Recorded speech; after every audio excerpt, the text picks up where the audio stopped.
पावनखिंडीचं युद्ध म्हणणं हे केवळ एक काहीतरी त्याला नाव देणं. किती मावळे आपल्या घरी पुन्हा उमरावरणाला गेले असतील सांगता येईल, पण शिवाजी महाराज मात्र राजगडी जेव्हा पोहोचले, आजकाल आपल्याला एक सर्जिकल स्ट्राईक नावाचा शब्द ऐकायला येतो. 133 दिवस शिवाजी महाराज आपल्या आयुष्यामध्ये किल्ले पन्हाळगडावर. शिवाजी महाराजांनी जेव्हा किल्ला कोणता निवडला तो पन्हाळगड. तेव्हा राजधानी कोणती होती? राजगड होती. तर राजगडावर जाऊ शकले असते, पण शिवाजी महाराजांना रयतेचा राजा, लोकांचा राजा हे का म्हटलं जातं याचं एक उदाहरण आहे. हा वेढा इतका भरभक्कम होता की वेढ्यातून खाली जाणं आणि वर येणं केवळ आणि केवळ या परिसरातल्या डोंगरदऱ्यांची आणि जंगलांची माहिती असणाऱ्या माणसालाच कुठून तरी शक्य होतं. की आपण असं कधीच म्हणायचं नाही की शिवाजी महाराज पन्हाळगडावरून निसटून विशाळगडाला गेले. शिवाजी महाराजांनी पन्हाळगडाचा वेढा तोडून की किल्ल्याचा दरवाजा असावा अयबत थोर, ग्राबते तेवढे जागते ठेवावे, बाकी भिंतीत छिनून टाकावे, संकट संधी पावतात. कुठून बाहेर पडायचं? पन्हाळ्यावरून बाहेर पडण्यासाठी काही 4 दरवाजाही होता,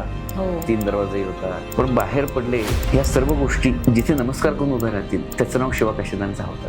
तो पट्टा बाजीप्रभू समोरणाऱ्या माणसावर असा चालवत होते की समोरून पाठवलेली एखादी मोठीच्या मोठी गोळ्यासारखी बंदुकीची गोळी असेल, तलवार असेल. शिवाजी महाराजांनी पन्हाळगडावरून बाहेर पडताना जो दिवस निवडला तो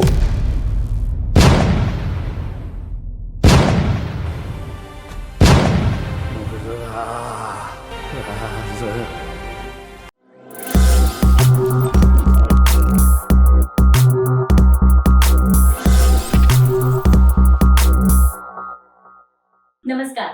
समीक्षा पॉडकास्टच्या या भागात तुमचं मनापासून स्वागत. अक्षर ओळख जेव्हा आपल्याला होते तेव्हापासून आपण बरंच काही वाचत असतो आणि ते विसरून सुद्धा जातो. त्यात सगळ्यात जास्त आपण विसरतो ती म्हणजे आपली पाठ्यपुस्तकं. कुणाच्या लक्षात येतो ती आज? पण एक असं पाठ्यपुस्तक आहे की जे आपल्या आयुष्याचा एक भाग बनून गेलं. तुम्हाला दाखवते.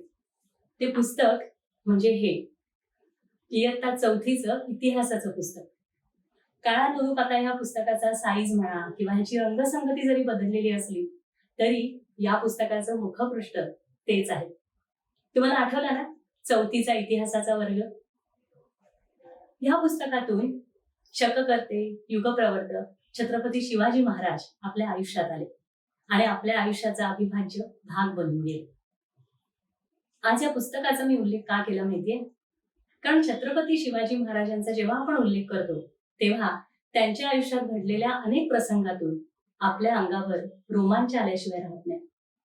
मग तो अफजल खान वधाचा प्रसंग असू दे, शाहिस्ते खानाचा प्रसंग असू दे किंवा अगदी आग्र्याहून सुटकेचा प्रसंग. आपण सगळे कोल्हापूर शहरात राहतो, कोल्हापूर जिल्ह्यात राहतो आणि महत्वाचं म्हणजे आपल्या सगळ्यांच्या जवळ पन्हाळा किल्ला आहे, जो आजही दिमाखानं छत्रपती शिवाजी महाराजांचा इतिहास आपल्याला सांगतो. आणि यावरूनच आठवतो तो छत्रपती शिवाजी महाराजांच्या आयुष्यातला एक महत्वाचा प्रसंग, तो म्हणजे पन्हाळगडचा वेढा, तिथून त्यांची थरारक अशी सुटका आणि पावनखिंडीचा रोमहर्षक असा इतिहास. आज आपण तो सगळा इतिहास आजच्या या पॉडकास्ट मधून उलगडणार आहोत. आणि आपल्या सोबत आहे मैत्रेय प्रतिष्ठानचे संस्थापकीय अध्यक्ष डॉक्टर अमर अडके. नमस्कार. नमस्कार. तुमचं या पॉडकास्ट मध्ये खूप खूप स्वागत. आता मी जसं म्हटलं तसं पन्हाळगड हा आपल्या सगळ्यांच्याच, स्पेशली कोल्हापूरकरांच्या मनातला जिव्हाळ्याचा असा विषय आहे. आज तो दिमाखानं उभा आहे आणि तो इतिहासाची साक्ष देतो. आणि तो इतिहास जो ऐकताना सुद्धा अंगावर काटा आल्याशिवाय राहत नाही. आज तो सगळा प्रसंग मला तुमच्याकडनं जाणून घ्यायचा आहे. सगळ्यात पहिल्यांदा म्हणजे मला असं जाणून घ्यायचं आहे की शिवाजी महाराजांना जेव्हा पन्हाळगडी वेढ्यात अडकवलं गेलं त्यावेळीची नक्की परिस्थिती काय होती? हा इतका विस्तृत आणि तेजस्वी इतिहास आहे. एखाद्या पॉडकास्ट मधून तो समग्र उभा करणं म्हणजे केवळ अशक्य आणि अशक्य आहे. तरी सुद्धा लोकांच्या पर्यंत हा तेजस्वी रणसंग्राम, तो किल्ले पन्हाळगड, तो किल्ले विशाळगड, शिवाजी महाराजांचे निष्ठावान सगळे मावळे आणि त्यातून पुढे उभं राहिलेलं स्वराज्य, या सर्व गोष्टी या महाराष्ट्राच्या अस्मितेचा मानबिंब. त्या गोष्टी लोकांच्या पर्यंत पोहोचवण्यासाठीच जणू आम्ही उभं आयुष्य जगतो आहोत. थेट वेढ्यापर्यंत पोहोचण्यापूर्वी मी 2 गोष्टी आपल्याला सांगू इच्छितो की किल्ले पन्हाळगडाचा वेढा, विशाळगडी जाणे,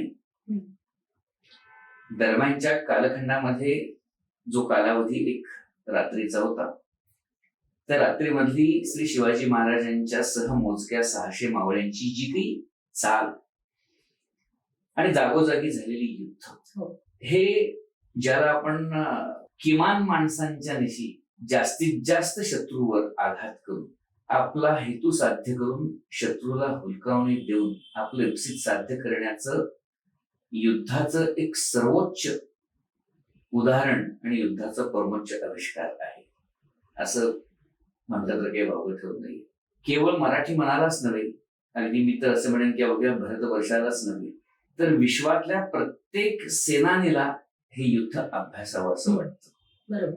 इतकं ते युद्धतंत्राचं एक फार मोठं उदाहरण आहे. आता आपण मला प्रश्न विचारलात की वेढा, पण वेढ्यापूर्वी थोडी पार्श्वभूमी समजावून घेतली पाहिजे की प्रतापगडाचे पायथ्यासी अफजल यास मागेला आणि तिथून अवघ्या 18व्या दिवशी श्री शिवाजी महाराजांनी दिनांक 28 नोव्हेंबर 1659 ला थेट किल्ले पन्हाळगड. आजच्या भूगोलाचा जर आपण विचार केला तर प्रतापगड, महाबळेश्वरचा भाग, ज्याचं महाबळेश्वर म्हणजे जुनं महाबळेश्वर, वाई आणि हा जो सगळा परिसर आहे, त्या परिसरातून अनेक प्रकारच्या युद्ध प्रसंगांना सामोरं जात शिवाजी महाराज किल्ले पन्हाळगडावर आले. पन्हाळगडाविषयी श्री शिवाजी महाराजांच्या मनामध्ये म्हणजे मी मुद्दामून एक गोष्ट सांगू इच्छितो की राजगड आणि रायगड वगळता सलग 133 दिवस शिवाजी महाराज आपल्या आयुष्यामध्ये किल्ले पन्हाळगडावर राहिले. हा किल्ले पन्हाळगड हा श्री शिवस्पर्शांनी पदस्पर्शांनी पुनीत झालेला एक स्वराज्यातला किल्ला आहे. शिवाजी महाराज किल्ले पन्हाळगडावर आले 28 नोव्हेंबर रोजी. किल्ले पन्हाळगड काही शिवाजी महाराजांच्या ताब्यात नव्हता, तो आदिलशाहीच्या ताब्यात होता. तो तरी जिंकला आणि 28 नोव्हेंबर ते 28 डिसेंबर एक महिनाभर शिवाजी महाराजांनी पन्हाळगडाची घडी बसवण्याचा, पण आदिलशाही गप्प बसणार नव्हती आणि कुणालाही फारशी माहिती नसते. पण डिसेंबरच्या शेवटच्या कालखंडामध्ये त्याच वर्षाच्या, हे इंग्रजीमध्ये मी काय सांगतोय की लोकांना पटकन कळू शकतात म्हणून मी इंग्रजीमध्ये सांगतो, कोल्हापूरच्या वेशीमध्ये विजापुराच्या सैन्याची पुन्हा एकदा शिवाजी महाराजांची गाठ, आणि ती गाठ पडल्यानंतर मोठे लोक होते त्या आदिलशाहीच्या सैन्यात सुद्धा धुरंधर सेनानी होते. आणि त्या लढाईमध्ये शिवाजी महाराज आणि शिवाजी महाराजांच्या निष्ठावंत सरदारांनी, शूर मावळ्यांनी पुन्हा एकदा या विजापूरच्या सैन्याचा पराभव केला. बरोबर. आणि विजापूरची सेना पुन्हा एकदा विजापूरकडे पळाली आणि विजापूरकरांचं एक मोठं ठाणक त्यावेळेचं होतं मिरज. ते ठाणक काबीज करण्यासाठी शिवाजी महाराज गेले आणि मिरजेमध्ये शिवाजी महाराजांचा काही काळ मुक्काम होता आणि महाराजांना मिरजेच्या त्या संग्रामामध्ये असतानाच एक खबर प्राप्त झाली. खबर काय आहे की अफजल खानाच्या पारिपत्यानंतर कोल्हापूरच्या परिसरामध्ये झालेल्या युद्धामधल्या पराभवानंतर शिवाजी महाराजांना नेस्तनाबूत करण्यासाठी आदिलशाहीनी खूप मोठी मोहीम आखली, तयारी केली. कारण एवढा प्रचंड हादरा आदिलशाहीच्या स्थापनेनंतर पहिल्यांदाच त्यांना बसला होता. असे अनेक हादरे बसले होते कारण आदिलशाहीची 1491 साली स्थापना झाल्यानंतर, पण त्यातला हा हादरा हा निकराचा किंवा निर्णायक होता. आणि शिवाजी महाराजांच्यावर चाल करण्यासाठी हल्लीच्या तेलंगणामधला, पूर्वीच्या आंध्रामधला, म्हणजे त्या परिसरामधला कर्नूलचा नवाब जो सिद्दी जोहर आहे, त्या सिद्दी जोहरला पाठवलं. इथून खरा पन्हाळगडाचा संग्राम सुरू होतो. सिद्दी जोहर हा काही साधा माणूस नव्हता, कसलेला सेनापती होता, पण एक गंमत होती. त्याचं आणि आदिलशाही सल्तनतीचं फारसं सख्य नव्हतं. पण नाईलाज असतो आता सिद्धी तो आदिलशाही सरदार होता, सरदार. त्यामुळे येणं भाग होतं. सिद्धी जोहर इथूनच युद्धतंत्राचा आविष्कार जो केवळ पन्हागडाचा वेढा हम्म. आणि पन्हागडाच्या वेढ्यातून सुटका इतक्यापुरते युद्ध मर्यादित नाही, त्याच्यासाठी पार्श्वभूमी माहिती बरोबर. असणं महत्वाचं आहे. आणि शिवाजी महाराजांनी तो किल्ला कोणता निवडला? तो पन्हागड. पन्हाळा. तेव्हा राजधानी कोणती होती? राजगड होती. हो. ते राजगडावर जाऊ शकले असते. पण शिवाजी महाराजांना रयतेचा राजा, लोकांचा राजा हे का म्हटलं जातं याचं एक उदाहरण आहे की महाराज जर राजगडापर्यंत गेले असते तर हा सिद्धीचा सगळा सेनासागर हा. त्यांच्या पाठोपाठ तो स्वराज्याच्या अंतर्गत मुलखापर्यंत आला असता. पण पन्हागड दक्षिणेच्या बाजूला स्वराज्याच्या सीमेवर हो. असणारा किल्ला होता. इथेच रोखायचं हा हा हा. आणि आपल्या प्रजेला किमान त्याचा उपद्रव होईल याची खबरदारी घ्यायची. म्हणून शिवाजी महाराज किल्ले पन्हागडावर आले. किल्ले पन्हागड तेव्हा त्यांच्याच ताब्यात होते. हो. आणि मग सिद्धी जोहर शिवाजी महाराज किल्ले पन्हागडावर जे आले तो पाडव्याचा दिवस होता. हम्म. मार्चमध्ये ते पन्हागडावर आले आणि मग त्यांच्या पाठोपाठ सिद्धीने त्या संपूर्ण किल्ले पन्हागडाची हा. नाकेबंदी केली. खालच्या बाजूनी तो वेढा होता. आता गंमत अशी आहे की तो वेढा सुद्धा त्यांनी फार कल्पकतेने लावला होता. हा. म्हणजे दक्षिणेच्या बाजूला वेढा होता हम्म. आणि पूर्वेच्या बाजूला वेढा होता. दक्षिणेची बाजू म्हणजे कुठली? ज्योतिबाकडची बाजू, हो. म्हणजे कोल्हापूर दक्षिणाला येतं. हो. पूर्वेच्या बाजूला वेढा होता आणि दक्षिण आणि पूर्वेचा जो वेढा आहे हम्म. हा एकमेकांच्यात मिसळून गेले होते. हम्म, हम्म, हम्म. पश्चिमेच्या बाजूला फारसा वेढा नव्हता. होता थोडाफार, नाही यशातला भाग नाही, पण कारण पश्चिमेच्या बाजूला आणि उत्तरेच्या बाजूला एक मोठं पठार आहे की आजकाल लोक जिथे मसाई पठाराच्या पावसाचा आनंद घ्यायला जातात, पण केवळ ते पावसाचं पठार नाहीये, ते स्वराज्याच्या पराक्रमाचं साक्षीदार असणारं एक पठार आहे. हम्म. हे मसाईचं पठार किल्ले पन्हागडाच्या पुसाटी बुरुजापासून सुरू सुरू होते. आणि उत्तरेच्या बाजूला आणि किंचित पश्चिमेच्या बाजूला विशाळगडाच्या रोखाने म्हणजे पांढऱ्या पाण्याच्या बाजूने ते जातात. जवळजवळ म्हणजे 42 ते 45 किलोमीटर, म्हणजे मी जे चाललोय हा. एवढी त्याची रुंदी आहे आणि 3 ते 4 किलोमीटर त्याची रुंदी आहे आणि 42 किलोमीटर त्याची लांबी आहे. मध्ये अनेक दऱ्या आहेत, त्याला छोटे मोठे फाटे आहेत, तो सगळा भाग आहे. त्यामुळे या दुर्गम भागामध्ये वेढा ठेवणं थोडं अवघड होतं. त्यामुळे वेढा दक्षिणेच्या बाजूला, पूर्वेच्या बाजूला, थोडा उत्तरेच्या बाजूला आणि पश्चिमेच्या बाजूला आलाय. पण इकडच्या बाजूला काही ठिकाणी चौक्या होत्याच नाही, यशातला भाग नाही. असा हा तो वेढा होता. हम्म, हम्म. त्या वेढ्यामध्ये काही या परिसराची माहिती असणारे लोक होते, सगळेच लोक होते. हा वेढा इतका भरभक्कम होता की वेढ्यातून खाली जाणं आणि वर येणं केवळ आणि केवळ या परिसरातल्या डोंगरदऱ्यांची आणि जंगलांची माहिती असणाऱ्या माणसालाच कुठून तरी हो. शक्य होतं. हा वेढा आपण असं नेहमी म्हणतो की हा कर्नूलचा जो नवाब आहे हा मैदानी युद्धामध्ये तरबेज होता, त्यामुळे डोंगरदऱ्यातल्या या पावसामध्ये कदाचित त्याचा टिकाव लागणार नाही. पण शिवाजी महाराजांचं युद्धतंत्र हे शत्रूला कधीच कमी लेखण्याचं नव्हतं. बरोबर. त्यांना हेही माहिती होतं की पावसाळ्यात देखील हा वेढा हा असाच भरभक्कम राहणार आहे, कारण तो निश्चयाने आलेला आहे. त्यामुळे पावसाळ्यात सुद्धा तो वेढा तितकाच भक्कम होता. फक्त एवढंच असतं की डोंगरदऱ्या आणि सह्याद्रीच्या या गिरीशिखरांवर पडणारा पाऊसच इतका प्रचंड असतो, तुम्ही कितीही तंदुरुस्त बंदोबस्त ठेवायचा म्हटला तरी त्या पावसामुळे कुठं ना कुठं थोडासा विस्कळीतपणा हा येतोच आणि तो ग्रहित असतो. कारण मुळात पावसाळा हा काही युद्धाचा काळ नसतो. पूर्वीच्या कालखंडामध्ये पावसाळ्या व्यतिरिक्त सगळी युद्ध खेळली जायची, म्हणून सीमोल्लंघन आपण करत असतो. ते हा भाग हळूहळू सुरू झाला, वेढा सुरू झाला, पन्हागडावरचा पाऊस सुरू झाला. पण शिवाजी महाराजांना नक्की माहिती होतं की आपल्याला केवळ वेढ्यात अडकून चालणार नाही. म्हणजे असं नाहीये की आज त्यांच्या मनामध्ये आलं आणि चला आपण उद्याला वेढ्यातून बाहेर पडले असं नाही.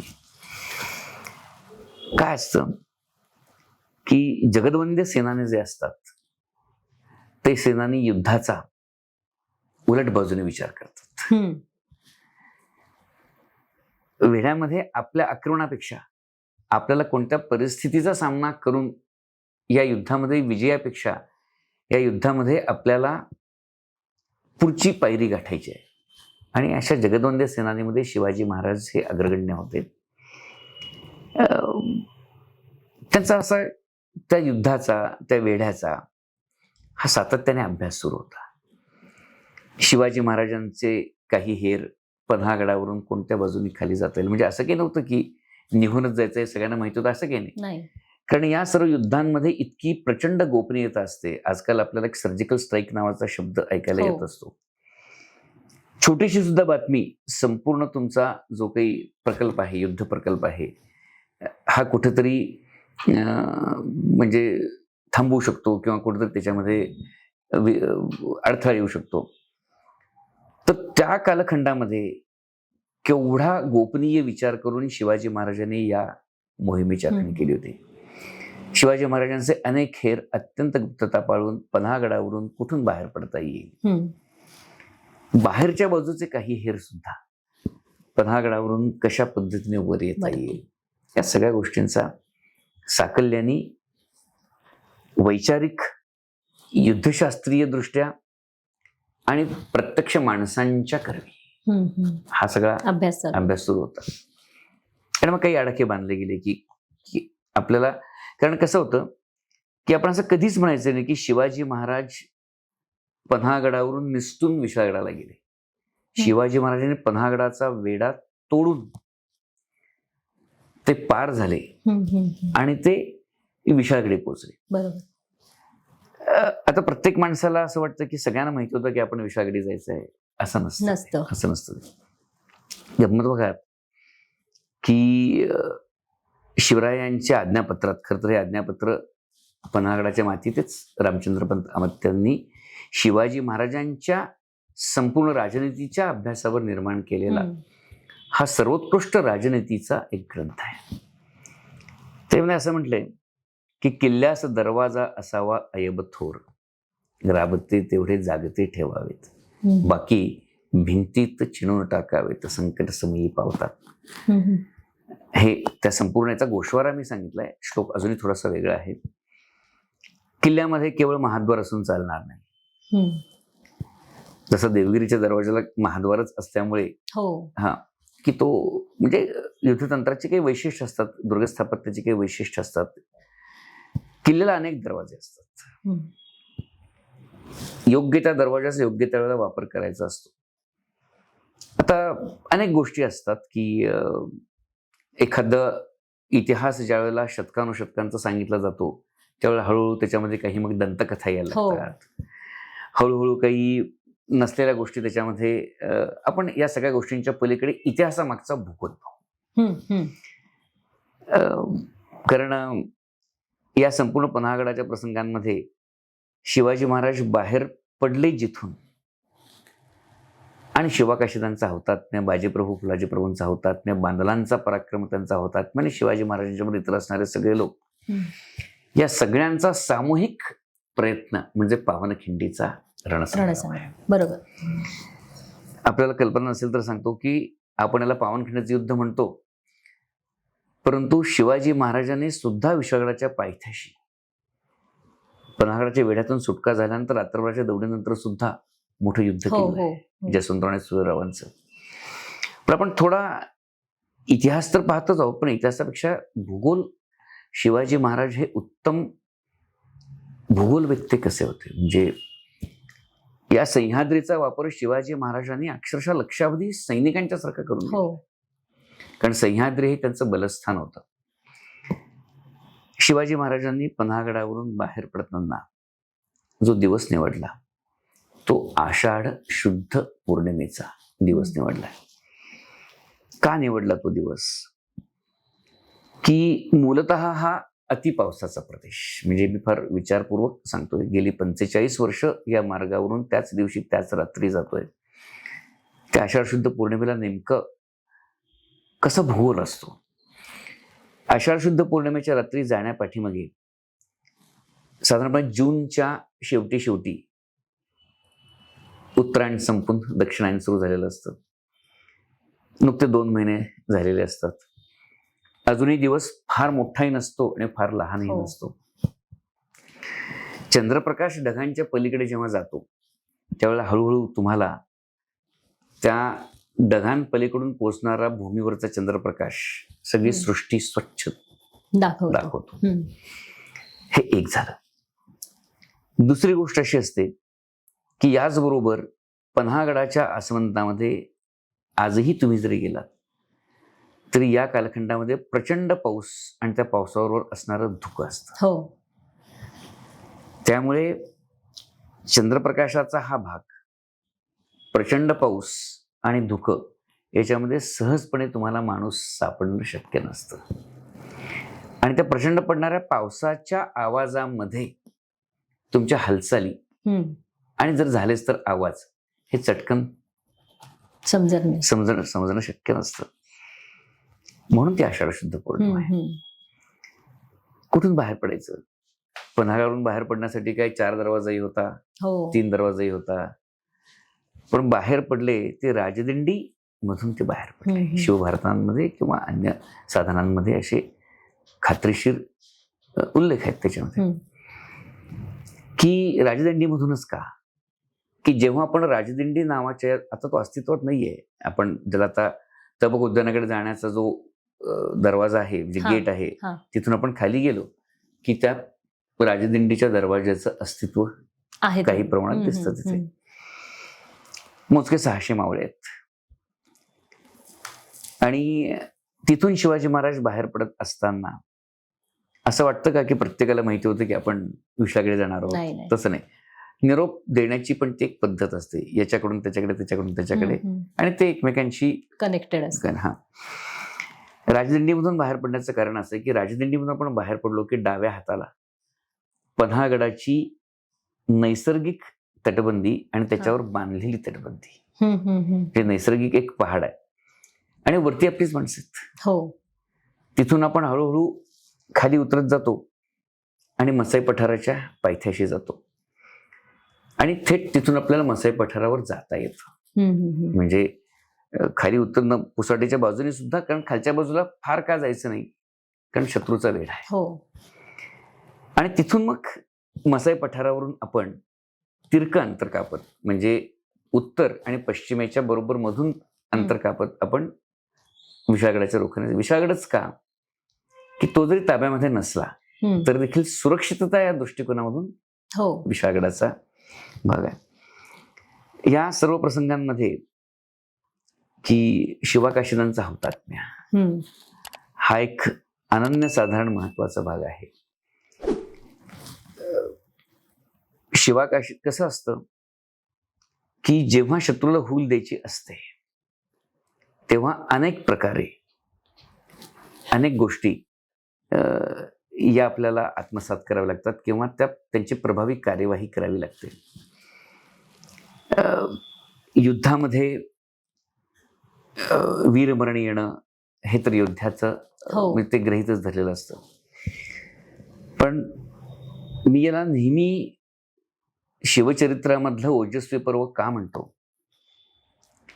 की स्वामीनिष्ठा, स्वदेशभक्ती, राष्ट्राभिमान ह्या सर्व गोष्टी जिथे नमस्कार करून उभ्या राहतील त्याचं नाव शिवाकाशीदांचा होतात.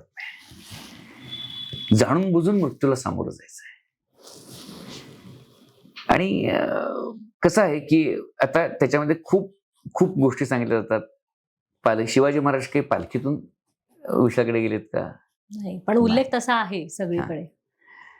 गंमत अशी आहे की मूलतः पन्हागडावरून विशाळगडाकडे जाताना युद्ध करायचं आहे. आणि शिवाजी महाराज हे सेनेच्या अग्रभागी राहून पहिला वार आपल्या अंगावर घेणारे अग्रणी सेनानी होते. बरोबर. त्यामुळे त्यांचा जो पोशाख आहे, तो पोशाख आपण आता पाहतो, तो त्या चिखलातून, त्या खाचखळग्यांमधून, त्या जंगलामधून, त्या रानातून, त्या पठारावरून जाण्यासाठी जो योग्य पोशाख असेल तोच पोशाख शिवाजी महाराजांचा सुद्धा होता बरोबर. आणि तो असलाच पाहिजे. हो हो. त्याचं काही आपल्याला चित्र उपलब्ध होणं शक्य नाही नाही. किंवा त्याचं काही. हम्म. तर मूळ जो विषय होता तो असा होता की या सर्व गोष्टी कितीही तुम्ही तपशीलवार नियोजन, अत्यंत सूक्ष्म नियोजन करून जरी ठरवल्या तरी कुठंतरी काही ना काही घडू शकतं. तर अशा वेळेला कसं आहे की श्री शिवाजी महाराजांच्या सारखे हुबेहूब असणार, कारण शिवाजी महाराजांच्या कुणी पाहिलं होतं. हो. शत्रू सैन्यातल्या कुठल्या माणसाने शिवाजी महाराजांना पाहिलं असण्याची शक्यता फार कमी होती. एका माणसाने पाहिलं होतं, त्याचा उल्लेख मी पुढे करेन. पालखी कशासाठी की ती शत्रूला केवळ हूल देण्यासाठी पालखी आहे.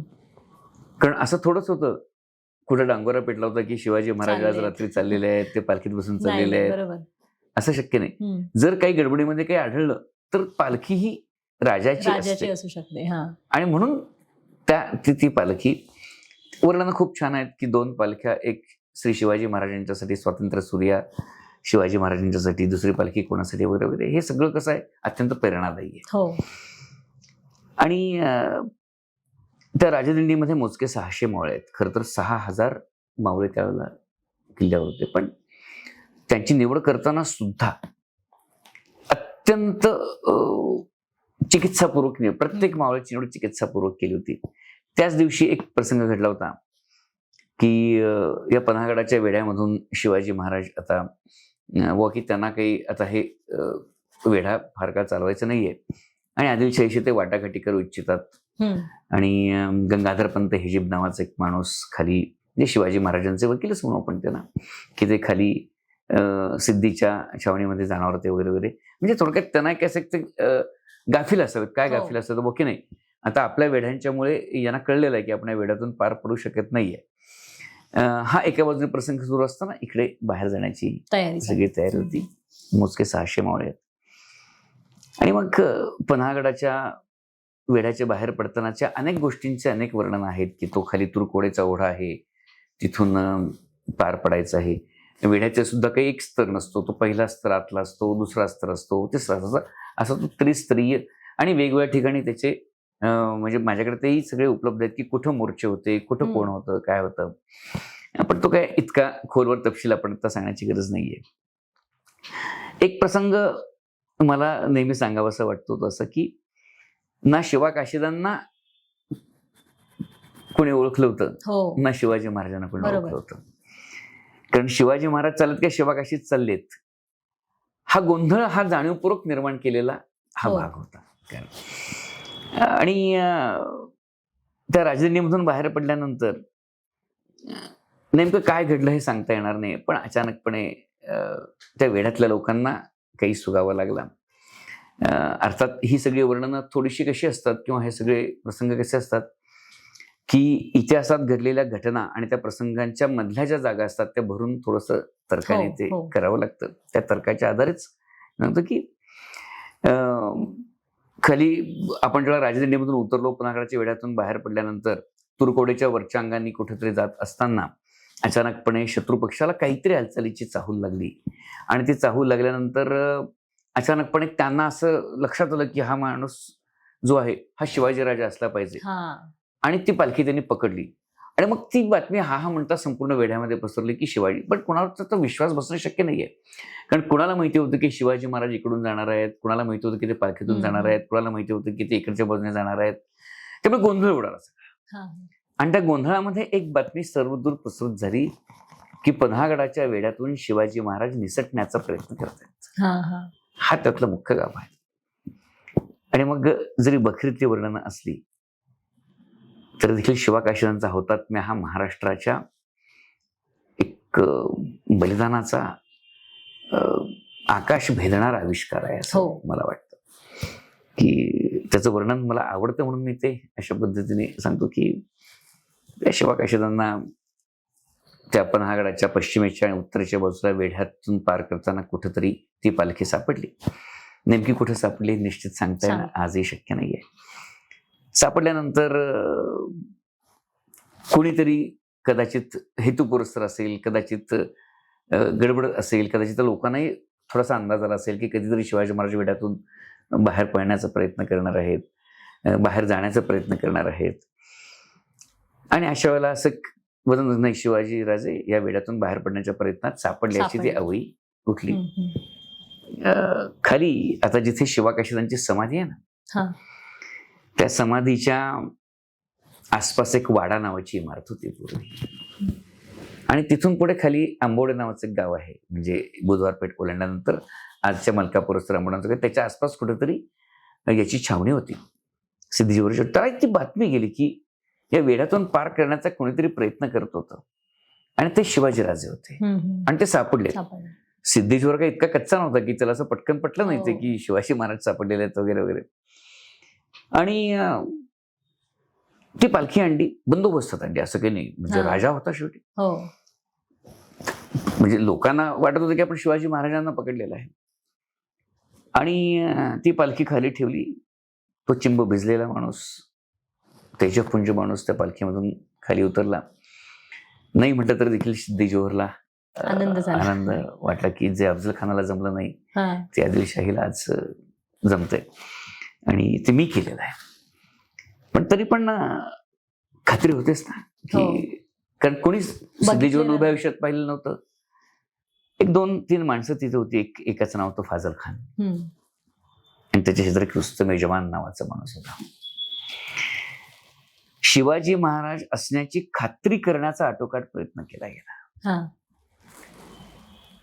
आणि तरी देखील शिवाकाशीदा म्हणजे इतका ठाम निश्चयी माणूस होता की श्री शिवाजी महाराज माझ्या भरोशावर या पन्हागडाच्या वेढ्यातून बाहेर पडणार आहेत आणि ते माझं कर्तव्य आहे.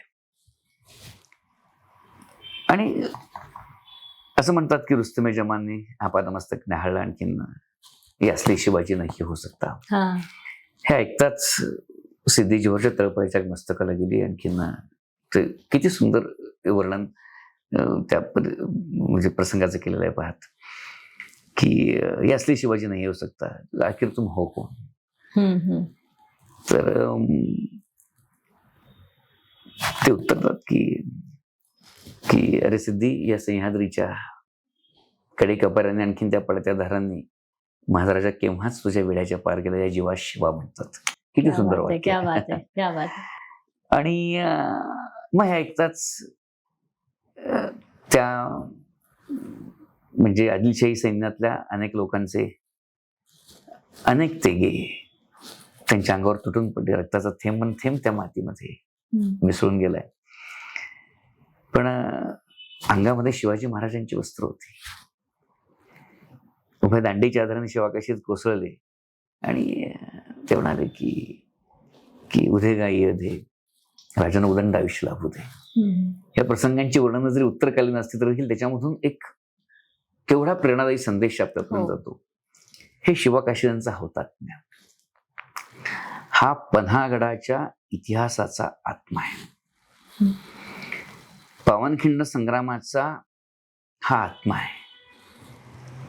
आणि मग तेव्हा असं लक्षात आलं की आता शिवाजी महाराज आपल्या वेढ्यातून निसटलेले पार पडलेले. दरम्यानच्या कालखंडामध्ये शिवाजी महाराज विशाळगडाच्या दिशेनं जो सर्वात कमी अंतराचा आणि झटकन या वेढ्यापासून दूर जाईल असा मार्ग आक्रमक हल्ली आपण ज्या मार्गाने जातो तो मार्ग म्हणजे संदर्भाचा मार्ग आहे. म्हणजे अगदी तिथूनच ते गेले असं नाही, पण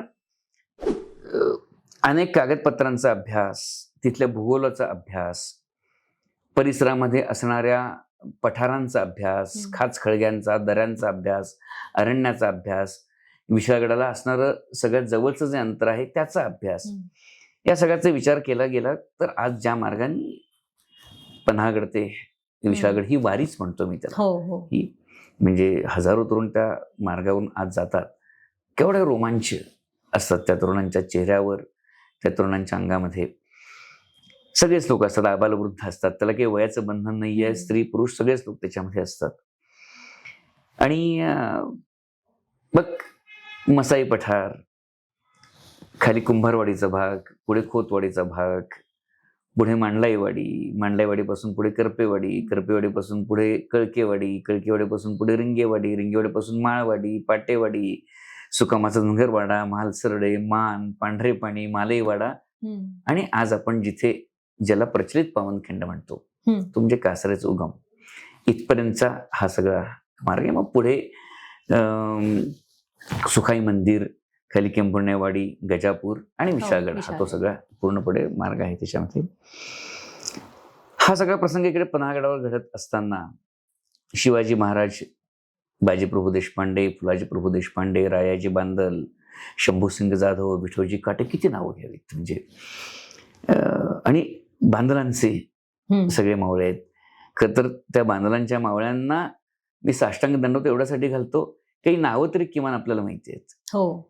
पण ही माणसं इतिहासामध्ये आपलं प्राणार्पण करताना नाव सुद्धा मागे ठेवून गेले नाहीत, पण त्यांनी इतिहास घडवला.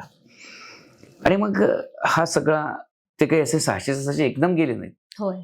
काही गट, परस्परांशी संवाद, परस्परांशी काही विशेष प्रकारची देवाणघेवाण म्हणजे निरोपांची देवाणघेवाण अशा पद्धतीने करून पांढरेपाणी नावाचं आजचं जे गाव आहे त्याचं मूळचं नाव चौके, तिथपर्यंत पोहोचले. चौक्याला काय गंमत आहे पाहत, म्हणजे आपण पन्हागड ते पावनखिंड मोहीम करताना केवळ पावसात जायचं म्हणून न जाता या इतिहासाचा भूगोल समजून घेऊन आपण गेलं पाहिजे. त्या चौक्याला अनेक खिंडी एकत्र येतात, म्हणजे अनेक चढून येण्याचे मार्ग एकत्र येतात. म्हणजे आपण ज्या मार्गाने जातो तो मालसोडे मानच्या धनगरवाड्याकडून आपण खालून वर आलेला असतो. संपूर्ण मसाई पठार, गंमत बघा, या संपूर्ण मार्गामध्ये पन्हागड सोडल्यानंतर एकदा जेव्हा आपण मसाई मंदिर ओलांडून, मसाईचं पठार ओलांडून आपण किंचित पठाराच्या बेचक्यात गेलो की पांढरेपणाला येईपर्यंत आपल्याला डावीकडे मसाईचं पठार लागतं, दिसत राहतं ते. हो. आणि ते डावीकडे असलंच पाहिजे. ह्याचं कारण काय की आपण जात असताना पश्चिमेच्या बाजूने कोणी येऊन आपल्यावर आक्रमण करण्याची शक्यता नसावी म्हणून तो भाग अजिबात आपोआप संरक्षित झाला. आपण चालले उत्तरेकडे, त्यामुळे तिकडून कोणी येण्याची शक्यता तुर्तास तरी नाहीये. मागच्या बाजूने येऊ शकेल, पण मागच्या बाजूने येण्याचे अनेक मार्ग आहेत, त्यातल्या कोणत्या मार्गाने शत्रू येईल हे सांगता येत नाही. आणि मग इकडे जेव्हा वेढ्यामध्ये शिवाजी महाराज पार पडल्याचं सिद्धीला कळलं, त्यावेळेस त्याचा जावई सिद्धी मसूद जो होता, त्या सिद्धी मसूदाला त्यांनी काही सैन्य दिलं आणि त्यांच्या पाठलावर पाठवलं. मला हा नेहमी प्रश्न पडतो की त्यांना हे कसं कळलं की हे विशाळगडापर्यंत, विशाळगडाच्या दिशेने चाललेत, पण पाठलाग झाला एवढं खरं. जसे आपल्याकडे हे रस्तात तसे त्यांच्याकडे हे रस्तात. हळूहळू मग ते कुठून काय, कसे सापडले, काय सापडले, काहीतरी ते. आणि हे सैन्य पाठलागावर येतच होतं. खरं तर ते त्यांना खूप उशिरा कळलं असावं की या बाजूने ते गेलेले आहेत. नाहीतर त्या बाजूनी, कारण ते काही घोडदळ होतं, कारण मध्ये नद्या होत्याच ना शेवटी, आणि दुसरीवरून वाहणाऱ्या नद्या होत्या सगळ्या ते. आणि मग कुठंतरी त्यांना सुगाव लागला असला पाहिजे की हे या बाजूने गेले. आणि शिवाजी महाराजांना नेमकी त्याची अटकळ होती की कुठूनही आणि कशाही पद्धतीने आपण या दिशेने आलो, याचा सुगावा जर शत्रूला लागला तर आपला जो पाठलाग होणार आहे त्या पाठलागामध्ये आणि त्यांची आपली गाठ पडण्याची ही संभाव्य जागा ही चौक आहे. कारण मलकापुराकडून येणारी खिंड, कारण अनेक रस्ते आहेत. आपण बघा की कोल्हापुराकडून आपण विशाळगडाला जायला लागलो की कितीतरी मार्गाने आपण जाऊ शकतो. हे आजचे रस्ते धरायचे नाही, ते त्यावेळेचे रस्ते धरायचे. कारण मी नेहमी असं म्हणतो की आजचा महाराष्ट्र रस्त्याने जोडलेला तुम्ही बघू नका, तो सह्याद्रीतल्या घाटवाटाने जोडलेला महाराष्ट्र बघा, म्हणजे इतिहास आणि शिवचरित्र समज. कारण आपण आजकाल पटकन बसून वाहनातून विशाळगडापर्यंत पोहोचतो, पण त्या कालखंडामध्ये पन्हागडावरून विशाळगडाला जाण्यासाठी किती चालावं लागतं हे त्या मार्गावर आल्यानंतर कळतं. मानच्या धनगरवाड्याकडून, मालसोड्याकडून आपण आलो की पुन्हा आपण पांढरेपणात चौक्यामध्ये येतो. आपण मलकापुराच्या बाजूने आलो तर ती मलकापुराची अख्खी खिंड ओलांडून, म्हणजे तो आजचा धबधबा बघायला लोक जातात ना, पालेश्वर धबधबा, त्या बाजूने आपण पुन्हा खिंड चढूनच वर येतो. आपण येळवणजोगाईच्या बाजूने जरी आलो, मोसम काटे, येळवणजोगाई, त्या बाजूने सुद्धा आपण तिकडूनच येतो. आपण अगदी समजा क्षणभर गृहीत धरा की पळसाईच्या बाजूने जरी आलो तरी काजरडा चढून, अणस्कुरा चढून इकडे, पण तो खूप लांबचा मार्ग आहे, लांबचा मार्ग आहे. अशा पावडाईच्या बाजूने आपण आलो तर देखील करंज आणखीन त्या बाजूने आपण चढून इकडेच येतो. तर हे सगळे मार्ग, ज्याला आपण खिंडी म्हणू, ज्याला आपण चढ म्हणू, हे सगळे चढून शेवटी चौके नावाच्या त्या भागात येतो. आणि तिकडून पुढे विशाळगडाला जाण्यासाठी आजही मला सांगायला खूप असं रोमांच होतात की तिथे एक फरसबंद वाट आहे. बर. फरसबंद वाट म्हणजे दगड अशी जमिनीवर रचून पूर्वीच्या काळी ज्या वाटा केलेल्या असतात त्याला फरसबंद वाट असं म्हणतात.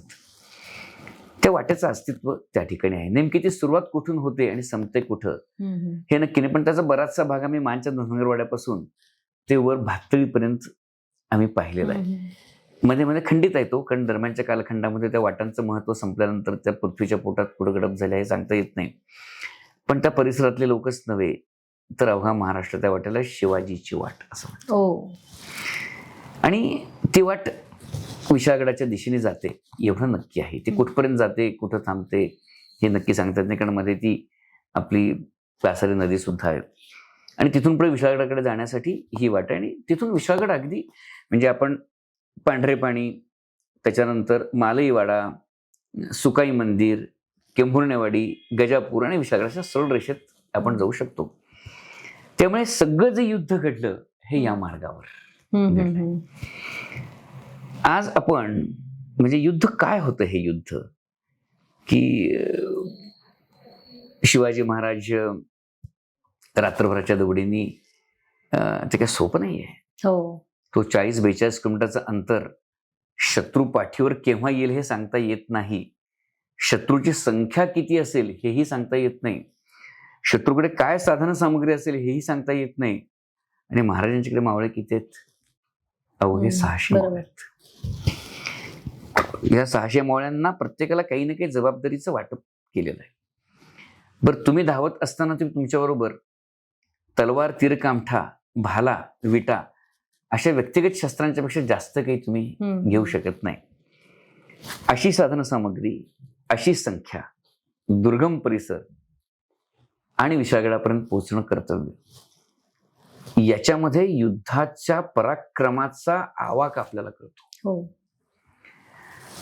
त्यातही विशाळगड सुद्धा शत्रूच्या ताब्यात आहे. म्हणजे किती माणसं तिथे लढायला लागतील हे सांगता येत नाही. आणि मग त्या पांढरे पाण्याच्या ओढ्यापर्यंत आल्यानंतर साधारणपणे सकाळ होतीये. आणि मग आपण तो नेहमी जो प्रसंग ऐकतो की जो इतिहासाच्या उत्तरकालीन नोंदीमध्ये सुद्धा अत्यंत सुंदर आणि अतिशय प्रेरणादायी शब्दांमध्ये बद्ध केलेला आहे, की त्या पांढऱ्या पाण्याच्या ओढ्यावर आल्यानंतर शिवाजी महाराजांना बाजीप्रभू देशपांडे त्यांच्या सामोरे जातात. आणि सगळ्यांनाच माहिती असतं की कुठं ना कुठं युद्धाला त्याच्या आधी एखादं युद्ध झालं असण्याची नक्की शक्यता आहे. पण इथून पुढे होणार हे नक्की आहे, कारण आता दिवस आहे की बाजीप्रभू शिवाजी महाराजांच्या पायांना वंदन करून म्हणतात की महाराज, अवधी फार थोडा आहे. किती सुंदर शब्द आहेत, अवधी फार थोडा आहे. गनिम पाठीवर आहे. हे भूगोलाचं वर्णन आहे बरं का. आपण पन्हागडाकडून विशाळगडे चाललोय, शत्रू आपल्या पाठीवर येतोय. महाराज, अवधी फार थोडा आहे, गनिम पाठीवर आहे. आपण निम्मी शिबंदी घेऊन विशाळगडी पावते व्हा. पण विशाळगडी जा. मग बाजीप्रभू काय करणार? आम्ही निम्मी शिबंदी घेऊन येथेच थांबतो, आपण विशाळगडी पोहोचेपर्यंत एकाही गनिमास खिंड चढवू देणार नाही. ही खिंड म्हणजे आजची आपण जी कासारे जगून बघतो ती नव्हे बरं का. म्हणजे आज आपण ज्याला पावनखिंड म्हणतो, हा केवळ आणि केवळ कासारी नदीचा नितांत रमणीय निसर्ग सुंदर उगम आहे. ती पावनखिंड नाही. पण आज पावनखिंड आपण तिथेच जातो सांगतो. हो. हा एक ती युद्धभूमी आहे. म्हणजे गंमत अशी आहे की पन्हागडापासून सुरू झाल्यानंतर कदाचित आधीमध्ये युद्ध झालं असेल, शत्रूशी सामना करावा लागला असेल, पण पांढरे पाण्यापासून पुढे मात्र शत्रूशी सामना करावाच लागला. पांढरे पाण्यापासून विशाळगडापर्यंतचा जो सगळा भाग आहे हाच सगळा पावन परिसर आहे. हाच सगळा जो भाग आहे, हा सगळा भाग म्हणजे युद्धभूमी आहे. हे सगळं, हा जो परिसर आहे हा धारातीर्थाचा परिसर आहे. या परिसरामध्येच युद्ध घडलं. या परिसरामध्येच सगळ्या मावळ्यांनी पराक्रमाची शर्थ केली आणि स्वतःच्या जीवाची तमा न बाळगता शिवाजी महाराज विशाळगडावर पोहोचले पाहिजेत. बरोबर. या एका देशनिष्ठेनं स्वामीनिष्ठेने देहत्याग केला. तो सगळ्या पांढरे पाण्यापासूनचा विशाळगडापर्यंतचा सगळा परिसर हा युद्ध परिसर आहे. अमुकच एक जागा म्हणून पावनखिंड दाखवणं हे केवळ अवघड आहे.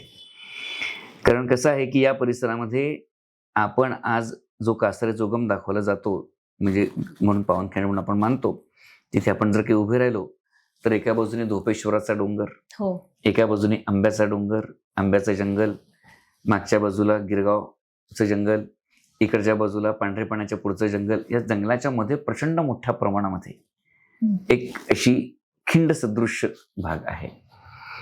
हाही युद्धभूमीचा भाग असो. कारण कसं आहे की तुम्ही जात असताना आजच्या रस्त्याच्या अनुषंगाने गेलात आणि तिथे युद्ध घडलं असं आपण नाही म्हणू शकत.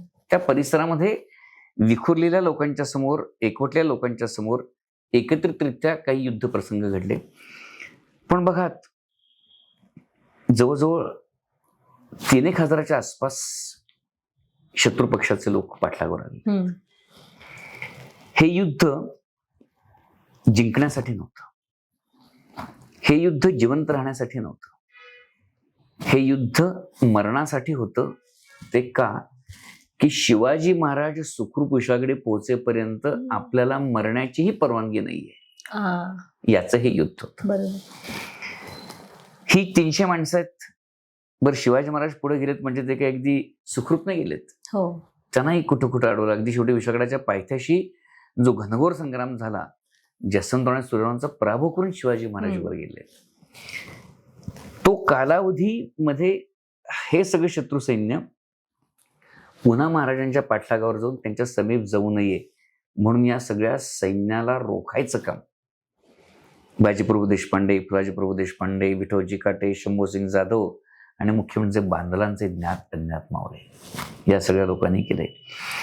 इंच इंच पुढे सरकण्यासाठी शत्रूला रोखून धरायचंय. मी मेलो तरी 72, पण शत्रू पुढे जाता कामा नये. का तर शिवाजी महाराज विशाळगडावर पोहोचले पाहिजेत. ते आपलं कर्तव्य आहे. हे युद्ध तीरकमठाचं युद्ध आहे. हे युद्ध पट्ट्याचं युद्ध आहे. हे युद्ध भाल्याचं युद्ध आहे. हे युद्ध तलवारीचं युद्ध आहे. हे युद्ध गोफणीचं युद्ध आहे. क्षणार्धामध्ये शत्रूवर आपण आघात करायचा आणि शत्रू त्या आघातामुळे थोडासा बिचकला, हटला की आपण पुन्हा मोर्चे बांधणी करण्यासाठी आजूबाजूच्या झाडाझुडपात जायचं. पुन्हा शत्रू एकवटून पुढे यायला लागला की पुन्हा त्याच्यावर आघात करायचा. केवढं धैर्य, केवढं धाडस, केवढं शौर्य आणि मनाची केवढी विशाल धारणा असं युद्ध करण्यासाठी. जर कालाचा विचार केला तर साधारणपणे सकाळच्या आसपास, सूर्योदयाच्या आसपास शिवाजी महाराजांनी हे 600 मावळे त्या पांढरेपणाच्या आसपास पोहोचले असतील. पण संध्याकाळी 5 वाजेपर्यंत हे युद्ध चालत होतं. बापरे. हे इकडे युद्ध सुरू होतं पांढरे पाण्यापासून विशाळगडाच्या वाटेवर आणि तिकडे युद्ध सुरू होतं विशाळगडाच्या पायथ्याशी. ही दोन्ही युद्ध त्या परिसरांनी पाहिलेत. या दोन्ही युद्धांमधला मावळ्यांचा पराक्रम त्या परिसरांनी पाहिलाय. या दोन्ही युद्धांमध्ये धारातीर्थी पडलेल्या मावळ्यांच्या डोळ्यातलं, चेहऱ्यावरचं समाधान त्या भूमीने पाहिलंय. ते समाधान एवढंच होतं की हा देह, हा जीव या राष्ट्रासाठी समर्पित झालाय. आणि म्हणून आम्ही त्या सगळ्या परिसराला पावन संग्राम परिसर म्हणतो, पावन परिसर म्हणतो, धारातीर्थ म्हणतो. असं थोडंच आहे की त्या कासारी जोगमाच्या टोकाला जिथून आपण आता तो धबधबा म्हणून जातो तिथे बाजीप्रभू उभारलेत आणि 2 समोर येणाऱ्या प्रत्येक माणसाला पट्टा फिरव मारत, असं नाहीये ते. तो पट्टा बाजीप्रभू समोर येणाऱ्या माणसावर असा चालवत होते की समोरून पाठवलेली एखादी मोठीच्या मोठी गोळ्यासारखी बंदुकीची गोळी असेल, तलवार असेल, त्याच्या ठिकऱ्या उडायच्या. बापरे. त्या सिद्धीच्या म्हणजे ही वर्णनं सुद्धा कुठं कुठे इतिहासाच्या साधनांच्या मध्ये काही काही वर्णनं असतात की म्हणजे हे लढणाऱ्या मावळ्यांच्या रक्ताने लालबुंद झालेत ते सगळे. म्हणजे तो घाम ओघळतोय का तो पाऊस लाल पडतोय काय, म्हणजे हे पराकोट्याच्या युद्धाची ती वर्णन आहेत. म्हणजे एक वेळ सह्याद्रीचे पहाड फोडता येतील पण शिवाजी महाराजांच्या मावळ्यांची छाती फोडता येणार नाही, अशी जणू काही त्या सिद्धी मसुदाच्या सैनिकांची भावना झाली होती. आणि हे युद्ध कुठपर्यंत खेळायचं आहे? शिवाजी महाराज विशाळगडी पोहोचेपर्यंत युद्ध खेळायचं आहे. आपण मग अशी असं म्हटलं ना की बाजीप्रभू शिवाजी महाराजांना विनंती करतात की महाराज आपण विशाळगडी पावते व्हा. आपण जोपर्यंत विशाळगडी पोहोचत नाही तोपर्यंत एकाही गरिमाचं खिंड चढवू देणार नाही. महाराजांनी की लगेच ऐकलं असं वाटतं? नाहीच ना. कारण तुम्ही बघा शिवचरित्रामधल्या कुठल्याही प्रसंगामध्ये शाहिस्ते खानाच्या पारिपत्यासाठी लाल महालात स्वतः शिवाजी महाराज, अफजल खानाला भेटायला शिवाजी महाराज स्वतः गेले. म्हणजे प्रत्येक माणूस हा शिवाजी राजांचा आत्मा आहे असं गृहीत धरूनच महाराज वागत होते. तसं इथे सुद्धा महाराज असं नाही म्हणाले की ठीक आहे मी पुढे जातो, पण युद्धतंत्रामध्ये काही गोष्टी कराव्या लागतात. त्यातला बाजीप्रभूची ती इतिहास प्रसिद्ध वाक्य मला लहानपणी ऐकलेली अजूनही आठवतात की महाराजांनी बाजीप्रभू त्यांची भेट ज्या परिसरात झाली त्या आसमंतामध्ये झाली. बाजीप्रभू महाराजांना वर्णन करतायत की महाराज आपण विशाळगडी पावते व्हा. लाख मेले तरी चालतील पण लाखांचा पोशिंदा जगला पाहिजे. जरी उत्तरकालीन इतिहासातली असती तर देखील त्या वाक्यांच्या मधून त्यावेळेचा तो एक भाव आपल्या मनामध्ये जागा होतो. आपण विशाळगडी पावते व्हा म्हणजे लाख मेले तरी चालतील पण लाखांचा पोशिंदा जगला पाहिजे. हा स्वामीनिष्ठेचं मूर्तिमंत उदाहरण असणार हे वाक्य. महाराज काय ऐकायला तयार नाहीये. शेवटी बाजीप्रभूंनी एक शपथ घातली त्यांना की महाराज आपण विशाळगडी पावते व्हा. मला शपथ आहे. शपथ काय आहे की माझं काही बरं वाईट झालं तर देखील माझ्या बायका पोरांना पोचायला आपण समर्थ आहात. महाराज आपण पुढे जा. आणि अशा या सगळ्या भावभावनांच्या पेक्षा युद्धतंत्राच्या आणि स्वराज्याच्या उभारणीच्या व्यावहारिक कल्लोळामध्ये शिवाजी महाराजांनी विशाळगडी, कारण ते युद्ध करणं ते तर कोणीतरी करायला पाहिजे होतं. आणि अशा या सगळ्या प्रसंगांच्या मध्ये शिवाजी महाराजांनी ते इकडचे 300 मावळे तिकडचे 300 मावळे हे पांढरे पाण्याच्या त्या ओढ्यापासून किंवा कदाचित त्याच्या आधीपासून सुद्धा ते विशाळगडापर्यंत अखंड युद्ध करतायत. हा या इतिहासाचा भूगोल जर लक्षात घेतला तर त्या युद्धाची विशालता आपल्याला लक्षात येते. पावनखिंडचं युद्ध म्हणणं हे केवळ एक काहीतरी त्याला नाव देणं आहे. पण हे युद्ध एखाद्या छोट्याशा खिंडीमध्ये उभारून शत्रूला अडवलं आणि शत्रूशी सामना केला आणि धारातीर्थी पडले असं नाहीये. त्या विशाल परिसरामध्ये येणाऱ्या शत्रूला ज्या ज्या बाजूनी शत्रू येतोय त्या सगळ्या बाजूने रोखण्यासाठी जीवाची बाजी लावणं आणि शिवाजी महाराजांना सुखरूप विशाळगडापर्यंत पोहोचवणं हा त्या युद्धाचा मूलमंत्र आहे. आणि म्हणून तो सगळा जो परिसर आहे, मी तर असं म्हणेन ना की पन्हाळगडापासून निघाल्यापासून ते विशाळगडाला शिवाजी महाराज पोहोचपर्यंत सगळाच परिसर हा पावन परिसर आहे. त्यामुळे पावनखिंडीचं युद्ध हे केवळ एखाद्या चिंचोळ्या खिंडीतलं युद्ध हा धारातीर्थी पडलेल्या वीरांना त्यांना म्हणजे तसं न म्हणता त्यांच्या युद्धाची विशालता, त्यांच्या पराक्रमाची विशालता समजण्यासाठी, हा युद्धाचा संपूर्ण भूगोल समजावून घेण्यासाठी पन्हाळगड ते पावनखिंड या मोहिमेमध्ये आपण सहभागी व्हायला पाहिजे. आणि मग ते सुंदर वर्णन असतात की शेवटच्या क्षणापर्यंत, शेवटच्या श्वासापर्यंत, रक्ताच्या शेवटच्या थेंबापर्यंत बाजीप्रभू, फुलाजीप्रभू, बांधवांचे मावळे सगळे लोक लढत होते. आणि आपण असं नेहमी म्हणतो की महाराज आपण विशाळगडी पोहोचलात की तोफांची इशारत द्या. मला नेहमी असा प्रश्न पडतो की प्रचंड पडणाऱ्या पावसामध्ये विशाळगडावरची जी तोफ आहे त्या तोफेचा आवाज नेमका कुठपर्यंत येतो. पण काहीतरी एखादी खूण तरी हवीच ना, की बरोबर. महाराज विषयाकडे पोहोचलेत. तर तोफांचा आवाज येण्यासाठी युद्ध जवळपास तरी कुठे गेलं पाहिजे. कदाचित तोफ उडवली असेल, कदाचित तोफांचा आवाज आला असेल, पण तोपर्यंत बाजीप्रभू म्हणजे युद्ध असं होतं की जोपर्यंत महाराज विषयाकडे पोहोचल्याची खात्री होत नाही तोपर्यंत आपल्याला मरायला परवानगी नाहीये, हा त्याचा अर्थ आहे. आणि मग सुंदर वर्णन आहेत की इतक्या वेळ ज्या द्वेषाने लढणं, म्हणजे डोक्यावरचा शेला गळून पडलाय, हम्म. अंग सगळं रक्त रक्ताच्या वाहणार. धाराने वाहून जाते, वरून पडणारा पाऊस लाल आहे, करकत उगळते हे कळत नाहीये. आणि त्या आज आपण जी पावनखिंड म्हणतो त्याच्या आसपास कुठेतरी बाजीप्रभू धारातीर्थी निष्प्राण होऊन पडले. आणि तरी त्यांच्या मनामध्ये हेच विचार आलेले असतील की महाराज या देहाची धन्य झाली, आपण विषयाकडे सुखरूप पोहोचलात. आणि ते युद्ध थांबलं नाही, संपलं नाही. स्वराज्याचं युद्ध पुढे अखंड सुरूच राहिलं. सुरूच होतं. मग महाराज विषयाकडे पोहोचले. आणि मग आपल्याला असं वाटतं की आज जिथे आपण कासाराच्या गुमापाशी जातो, बाजीप्रभू फुलाजी प्रभूंची समाधी, त्यांच्या देहाचे अंत्यसंस्कार हे विशाळगडाच्या पाताळ दऱ्यात झालेत. हा हा हा. आणि तिथे आज त्यांची नंतरच्या कालखंडामध्ये बांधलेली असेल, पण त्या दोघांच्या समाध्या पण आज तिथे आहेत. त्यामुळे पन्हागड ते पावनखिंड हे जे युद्ध आहे, हे युद्ध पावनखिंडीचा संग्राम म्हणून इतिहासामध्ये प्रसिद्ध असलं तर त्याचा भूगोल हा इतका खोल आहे. आणि हा भूगोल खरं तर इतक्या कमी वेळामध्ये मला खूप गोष्टी अजूनही सांगायच्या आहेत, पण ते इतकं म्हणजे तेवढ्या खोलवर जाणं या क्षणी मला शक्य नाहीये. पण एक नक्की आहे की पन्हागडावरून बाहेर पडल्या क्षणी जी संघर्षाला सुरुवात झाली ती विशाळगडावर पोहोचेपर्यंत संघर्षाला सुरुवात झाली. त्यामुळे केवळ पावनखिंडीपाशी युद्ध घडलं असं नाहीये.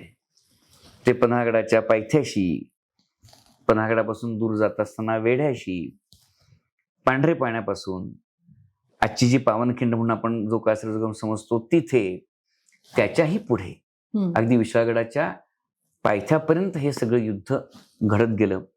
आणि या एवढ्या सगळ्या संघर्षामधून शिवाजी महाराज आणि त्यांचे मावळे पन्हागडाच्या वेढ्यामधून बाहेर पडले. अनेक मावळ्यांसोबत किती मावळे आपल्या घरी पुन्हा उमरा ओलांडायला गेले असतील सांगता येत नाही. किती माणसं धारातीर्थी पडली हेही सांगता येत नाही.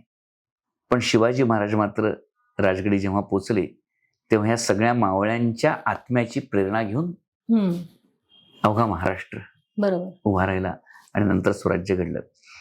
म्हणून पन्हागड ते पावनखिंड हा जो रणसंग्राम आहे, याचं नाव जरी पावनखिंडीचा रणसंग्राम असलं तरी पन्हागडापासून ते विशाळगडापर्यंत सगळीच भूमी ही पावन युद्धभूमी आहे असं समजून आपण त्या भूमीवरून बरोबर त्या पावलांच्या मागोवा घेत आपण जर गेलो तर हा सगळा युद्धाचा